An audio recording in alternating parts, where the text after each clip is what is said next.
அப்போ தூரத்தில் ஒரு ஆள் பெட்டியை தூக்கிட்டு வர மாதிரி இருந்திருக்கு. இதை பார்த்து விஜி கிட்ட போய் பார்த்துருங்க. பார்த்தா அவளோட ஹஸ்பண்ட் அபிஷேக் தான் வந்திருக்கான். அவளோட மூஞ்சியை கூட சரியாக பார்க்காம எனக்கு ரொம்ப டயர்டாக இருக்குன்னு சொல்லி உள்ளே போயிட்டாரு. விஜி அவளுக்கு ரொம்ப தாகமாக இருக்கும்னு நினச்சி தண்ணி எடுத்துகிட்டு வந்து கொடுத்துருக்கா.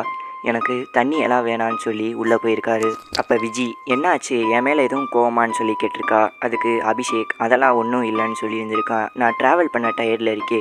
அப்போ விஜி உங்களுக்காக சாப்பாடு வச்சுருக்கேன்னதுக்கு எனக்கு சாப்பாடெலாம் வேணான்னு சொல்லி போய் படுத்து தூங்கிட்டா. அப்போ விஜிக்கு ஒரே சந்தேகமாகவே இருந்துச்சு.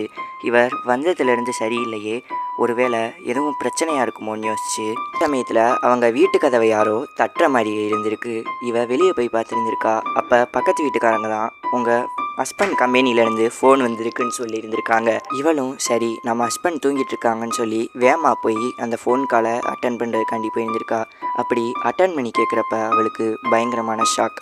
ஏன் அவளோட ஹஸ்பண்ட் கம்பெனியோட மேனேஜர் என்ன சொல்கிறான்னா, இதை உங்ககிட்ட எப்படி சொல்கிறதுன்னு தெரில, உங்கள் ஹஸ்பண்ட் 2 நாளைக்கு முன்னாடியே இறந்து போயிட்டாரு, அவங்களோட பாடியை கூட நாங்கள் உங்களுக்கு அனுப்பி வைக்கிறோம். இதை கேட்ட விஜிக்கு கொலை நடுங்கி போயிட்டா. அவங்க பக்கத்து வீட்டுக்காரங்கிட்டையும் இந்த விஷயத்தை பற்றி சொல்லியிருந்திருக்கா. அவங்களும் ரொம்ப பயந்துட்டாங்க.